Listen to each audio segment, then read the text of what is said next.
నమస్తే, నేను మీ Gopi. Welcome back to our channel. ఈరోజు మనతో వచ్చరికి పొలిటికల్ అనలిస్ట్ ఇమ్మంది రామారావు గారు ఉన్నారు. సార్ నమస్తే. సార్ నమస్తే బాబు. సార్, వైసీపీ పార్టీ ఓడిపోయిన తర్వాత రాష్ట్రంలో అయితే వాళ్ళ మీద తీవ్రమైన దాడులు జరుగుతున్నాయి. కార్యకర్తల మీద కాకుండా నాయకుల మీద కూడా దాడులు జరుగుతున్నాయి. సో ఆ దాడులకు భయపడి పేర్ని నాని, అదేవిధంగా అనిల్ కుమార్ యాదవ్, వల్లభనేని వంశీ అయితే అసలు ఈ రాష్ట్రంలో కనబడట్లేదంట. ముఖ్యంగా ఇద్దరు నేతలు అయితే బీజేపీ పార్టీలోకి జాయిన్ అవుదాం అన్నట్టుగా కొన్ని వార్తలు అయితే బాగా వైరల్ అవుతున్నాయి. సో దీనికి మీరేం చెప్తారు? ఇక్కడ మీరు ఒక అబద్ధాన్ని పాపులర్ చేశారు. ఈ అబద్ధం చెప్తున్న వ్యక్తి ఎవరంటే మన జగన్మోహన్ రెడ్డి గారు. వీళ్ళు అనుకున్నట్టుగా దాడులు జరగటం లేదు. ఇప్పుడు వీళ్ళ మాటలు వీళ్ళకే తిరిగి అప్పచెప్తున్నారండి కొంతమంది కార్యకర్తలు. ఇప్పుడు ఎన్ని బూతులు మాట్లాడాడు కొడాలి నాని, వాళ్ళు సంస్కారం ఉన్నవాళ్ళు కాబట్టి బయట నుంచి గుడ్లే విసిరారు, లేదా తలుపులు బద్దలు కొట్టి లాక్కొచ్చి కొట్టేవాళ్ళు. వాళ్ళకు ఉంటుంది కానీ కోపం, దాన్ని దాడులు అంటున్నారు మీరు. మరి ఒక రోజు చేశారు, రెండో రోజు చేశారు, వాళ్ళు చేయలేదు కదా. కొడాలి నాని మీద దాడులు చేశారని వల్లభనేని వంశీ ఇక్కడ లేడు, అమెరికాలో ఉంటాడు, వస్తాడు వెళ్తుంటాడు అన్నమాట. ఆడికి భయంగా ఉంది. మారిపోతే ఇద్దరు ఒకేసారి మారిపోతారు. ఇక్కడ అనిల్ కుమార్ యాదవ్ అనేవాడు, వాడికి సెల్ఫ్ ఎఫిషియన్సీని, సెల్ఫ్ నేమ్ అండ్ ఫేమ్ లేవు. నెల్లూరులో ఎలాంటి నాయకులు ఉన్నారండి? ఆనం రామనారాయణ రెడ్డి కానీ, జేసీ ప్రభాకర్ రెడ్డి కానీ, దివాకర్ రెడ్డి కానీ, ఎంత మంచి వాళ్ళు ఉన్నారు నెల్లూరులో. వాళ్ళ మధ్య ఆ పేరు మాగుంటా, ఒంగోలు అనుకుంటా, ఇట్లాంటి పెద్ద పెద్ద నాయకులు అందరూ ఉంటుండగా అనిల్ కుమార్ యాదవ్ గొంతుందని చెప్పేసి ఇష్టం వచ్చినట్టు వేషాలు వేసుకొని మాడ్యులేషన్తో మాట్లాడి, అంటే ఓడిపోయిన తర్వాత కూడా మాట్లాడాడు. ఇప్పుడు జగన్మోహన్ రెడ్డికి ఇంకా బుద్ధి రాకముందు కూడా వాళ్ళకి బుద్ధి రాకుండా మాట్లాడుతున్నారు. ఇప్పుడు కనబడటం లేదు. అరెస్ట్ వారెంట్ వచ్చింది, పోలీసులు వచ్చారు, కనబడటం లేదు. ఆయన రక్షించుకోవాలంటే ఇంకో మార్గం లేదు. తెలుగుదేశానికి రాలేడు, జనసేన పార్టీ చేర్చుకోదు. ఇప్పుడు చేర్చుకోదగ్గ పార్టీ ఏదైనా ఉందంటే బీజేపీ పార్టీ. బీజేపీ పార్టీ అంటే సౌత్ ఇండియాని కాంకర్ చేయాలి, వాళ్ళు డెవలప్ చేసుకోవాలన్నమాట. వాళ్ళు కావాలి ఎవరో కార్యకర్తలు, నాయకులు. వీళ్ళు నాయకులుగా పనిచేయకపోయినా కార్యకర్తలుగా పనిచేస్తారు కదా. ఈలోగా వాళ్ళ కేసులు ఏదైనా మాఫీ చేసుకోవచ్చు కదా అనే ఆలోచనతో వాళ్ళు అలజడిని, తర్వాత దాడిని, ఏదో రక్తపాతం సృష్టిస్తున్నారు అని చెప్పాడన్నమాట. మరి మీరు చేసింది ఏమిటయ్యా జగన్మోహన్ రెడ్డి? రక్తపాతం సృష్టించడం ఏంటి?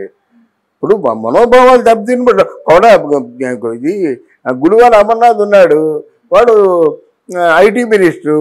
అడిగిన తర్వాత ఏమయ్యా పరిశ్రమలు ఏమైనా వచ్చాయంటే కోడి ఇప్పుడే గుడ్డు పెట్టింది అన్నాడు.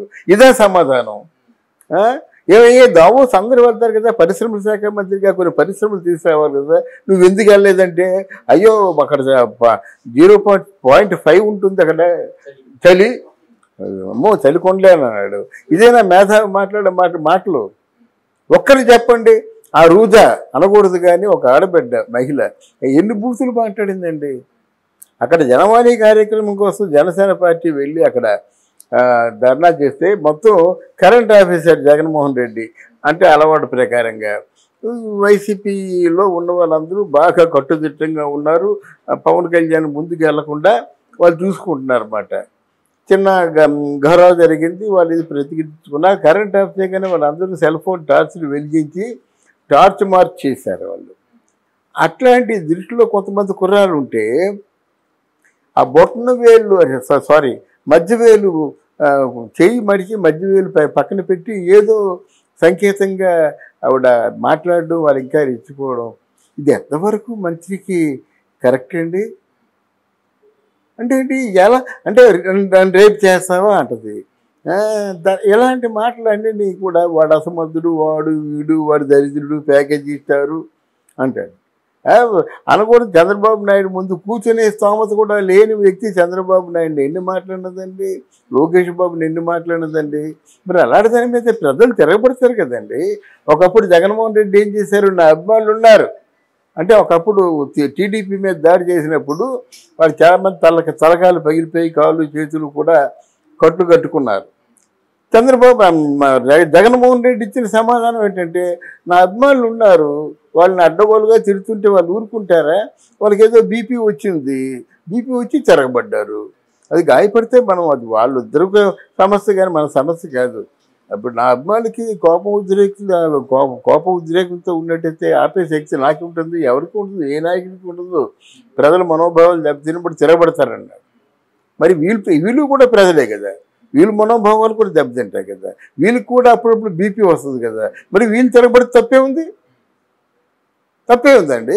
అంటే అంతకుముందు నీ అవసరం కోసం, నీ సౌలభ్యం కోసం నువ్వు మాట్లాడతావా, అదే మాటలు వీళ్ళు మాట్లాడితే దాడి అంటావా, మారణహోమం అంటావా, మారణకాండ అంటావా?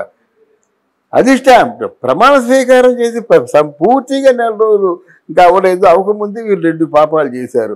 ఒకటి స్పెషల్ స్టేటస్ మాట్లాడకపోవడం పాపం అంట. నువ్వేం చేసావు 5 సంవత్సరాల నుండి స్పెషల్ స్టేటస్ ఎందుకు మాట్లాడలేదు?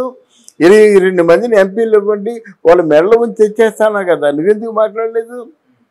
అందువల్ల అంటే పాపాళ్ళ చిట్ట ఇప్పేస్తున్నారన్నమాట, ఓప కొడాలా అని.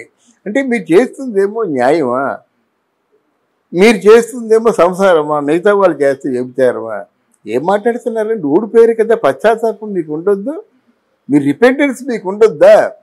వాళ్ళు ఏం అన్యాయం చేశారు కనుక, ప్రజలకు ఏం మోసం చేశారు కనుక టూ ఎర్లీ ఇప్పుడు ఇన్ని మాటలు మాట్లాడుతుంటే ఎలాగుంటుందండి? అది కరెక్ట్ కాదు కదా.